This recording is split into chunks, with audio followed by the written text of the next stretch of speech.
consideraba que algunas eran obras realmente interesantes para su época y que, como muchos otros artistas, murió en la pobreza, y Tavernier y algunos más reunieron los fondos para que no tuviese que ir enterrado de mala manera, si le hicieron un entierro decoroso.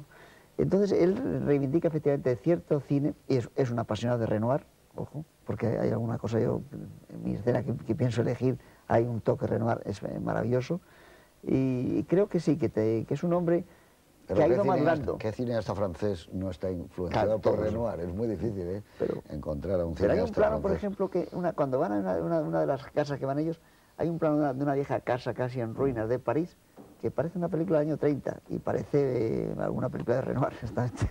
Por ejemplo. Y luego, respecto a esa infidelidad a grandes maestros a los cuales tiene en cuenta y cita de una manera tácita, como ese Douanier final de los 400 golpes, o las escenas en que está con su mujer, es decir, rodando, que naturalmente inmediatamente nos trae a la cabeza a Godard, evidentemente.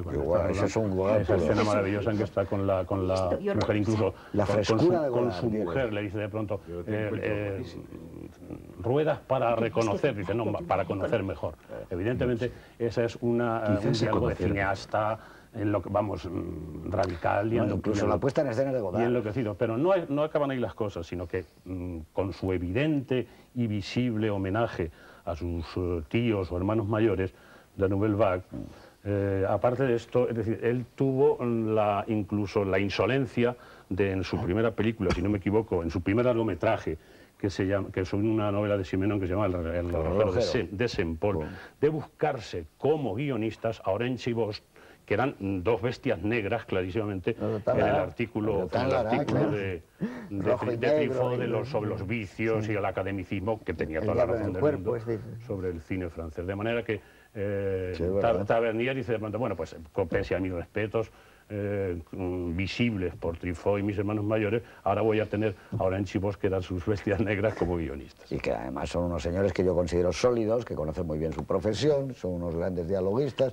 han hecho un tipo de cine francés que gustaba también. Claro, y sería, por ejemplo, el caso en España, demasiado olvidado, de un gran guionista como Carlos Blanco. Sí, claro, que sigue entre nosotros y que es un guionista, bueno, hay que decir que guiones suyos han sido Los peces rojos, Los ojos de Jangüellas, Don Juan, bueno, menudo guionista, Carlos Blanco. Retirado demasiado pronto. Una maravilla. Pero al hilo de lo que dice Antonio, yo creo que hay que rendir también un mínimo homenaje a... De la misma manera que decimos eso de Renoir, si escarbamos mínimamente, es muy difícil encontrar una película francesa donde no haya una referencia de Godard. Muy difícil. Y yo te diría de cine europeo.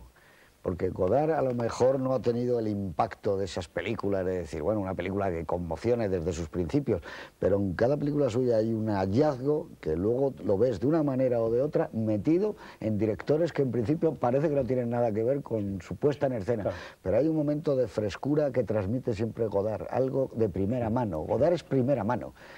Y siempre hay algo en la puesta en escena. Y tú estabas citando eso, y este señor con la cámara y con la mujer, y cómo está rodado, que tienes a veces la sensación de que está rodado también como cámara en mano, o con Steadicam, o como se haya rodado, dices, pues eso está transmitiendo una frescura. De todas maneras, hay que algo, es puro Godard. Hay algo en Tavernier que considero moralmente más interesante, es decir, Tavernier no lo rueda así por una cuestión estilística. Yo creo que él tiene tanta necesidad de meterse en esa historia que el hecho de que haya hallazgos o haya recordatorios de un tipo de cine es simplemente como, digamos, como medio para un fin, pero el fin no es que los haya, sino el fin es contar una historia que realmente te impregne, que es algo que a lo mejor a Godard en ocasiones se le ha escapado, es decir, estaba demasiado preocupado por el medio y a lo mejor el fin no estaba tan claro. En cambio aquí, es decir, hasta qué punto se ha metido Tavernier en esta película en lo que es los tiempos muertos de unos policías tan... ¿Cómo se puede llegar? Es decir, todo el mundo más o menos puede hacer una disquisición sobre qué es lo que hace la policía, pero serían cosas... En cambio, él cuenta momentos de la policía que realmente... Habrá policías que ni lo sepan, es decir, cómo desayunan, o dónde van, o cómo se... Lo del agua, esa tontería de... A mí me parece que es injusto, es decir, que yo puedo ver una película de Godard, y a lo mejor no me gusta la película de Godard como película, como pero que historia, siempre como hay narrativa. No, pero se me ocurren 10 cosas viendo una película de Godard. Se me ocurren continuamente cosas porque es como una explosión continua. Aquí hay un plano, tú estabas citando esto de los policías, que es muy de Godard, que es cuando él está metido en la cabina y hay uno que está hablando y saca la chapa y se la pone la placa en el cristal. Y eso es inmediato, eso, dices, eso es una explosión. Esa escena es como muy... Eso es casi no está plano, como prevista. Casi un plano de Made in USA. Eso, exacto, del weekend, es un plano de esos, ¿os acordáis? ¿no? Que llega tú, y le pone a respirado, pegar esos Una de perdidos. las pocas veces en que que se hace acerca y lee. Claro, dice, mira, solamente hace un gesto, digamos, de la policía habitual, como sus compañeros, en eso que arranca de la cabina este otro, y otro cuando con aquel yonki le mete casi de la cabeza contra la foto de aquella mujer muerta en la cama, porque realmente eso ya pierde el control de sí mismo, porque se da cuenta de que realmente el problema es muy grave.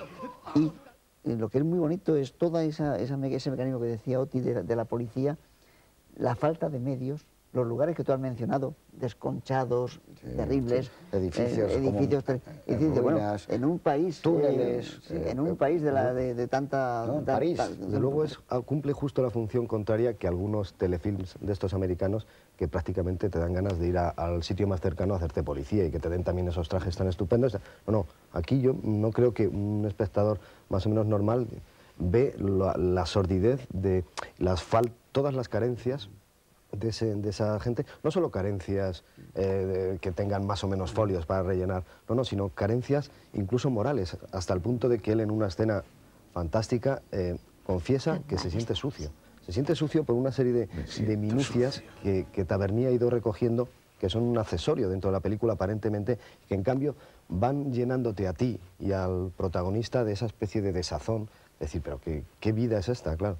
Es que la diferencia que hay entre esta película y, por ejemplo, Los azules de Hill Street, claro, es que es distinta. Claro, Los azules del Hill Street Blues es lo mismo, y es una gente que sale a patrullar y a descubrir casos. Allí hay como una puesta en escena de una película, y aquí lo que no hay puesta en escena de película, ni siquiera de documental, aquí lo que trata de reproducir es la realidad. Y dices, pues no es tan bonito esto, no. Y se sienten no solo sucios, sino se sienten por dentro a veces mal, e incluso... Hay hasta una falta de verdadera amistad. Están solos. La vida es que comen de vez en cuando, están comiendo y luego están trabajando y bueno, y toman un café horrible y todos como con prisa y rápidamente. Y se tiran un cubo de agua. Y se tiran un cubo de agua, es como las gracias que se hacen. Y en ese sentido a mí me recordaba el antipolicíaco, como lo era Gloria de Cassavetes. Sí. Porque Gloria de Cassavetes también tenía esas casas que hay en Harlem, en el Bronx, gritos por los pasillos, una iluminación que no es exactamente la que ves a la gente muy nítida y muy definida. Es un poco, cuando coge el cine americano, bueno, aquel Fort Apache, el Bronx, que no tenía nada que ver, que también era el mundo de la droga, la chica enamorada, Paul Newman, acaba fatal y acaba muerta, no la puede ni siquiera él. Entonces, es otro tipo de cine que en principio te produce el despego de decir, como cuando estás en una calle oscura, dices, oye, ¿por qué hay que meterse por esta calle aunque atajemos? Y tienes un poco de... Entonces dices, ¿esta película cómo va? Y narrativamente, incluso el arranque de la película es un arranque de Nouvelle Vague, ¿eh? No sabes muy bien lo que pasa. Un coche, una calle, una ciudad, de noche, nadie diría que eso es París ni que es nada. Y dices, bueno, ¿qué ocurre? El tipo que sale, el otro que va detrás... Los tipos emboscados. Luego, por supuesto, aparte de los clásicos del cine negro, que los ama como todos nosotros y como todo aficionado al cine, pues hay figuras del cine americano, a lo mejor en la puesta en escena y con menor renombre, pero con películas en que realmente la vileza o la contaminación de la policía pues está muy claro, como Harry el Sucio o como El Detective de Gordon Douglas o algo así, pero que también están detrás. Ocurre que alguien habéis apuntado con mucha sagacidad que en esas no solamente los policías Sinatra y los otros protagonistas van vestidos a lo policía, son descubribles, y aquí no, es decir, acordaos del momento que le dice la maestra, usted no va vestido de policía, y no hace falta, o iría cantando, y dando el cante, ¿no? Cuando están en el metro, que dices, ese es el único que se le nota. Claro, es decir, bromean sobre su propio desastre vestimentario, ¿no? En cuanto a policía antidroga. Pero aparte de esos grandes maestros y de un cuidado especial en la opacidad de los colores, que habéis dicho alguna vez, los colores muy fríos, en Harry el Sucio, o en la Quemarropa, o en El Detective, es decir, hay un brillo del color que nos deslumbra. Aquí no, es decir, la opacidad es total, que contribuye naturalmente a acentuar ese clima opresivo y terrorífico. Pero yo también me estaba acordando de un director que a mí me gusta mucho, sobre todo su última época, su época de madurez, y que es un hombre de la edad más o menos de Tavernier, que es Clint Eastwood. Es decir, yo creo que era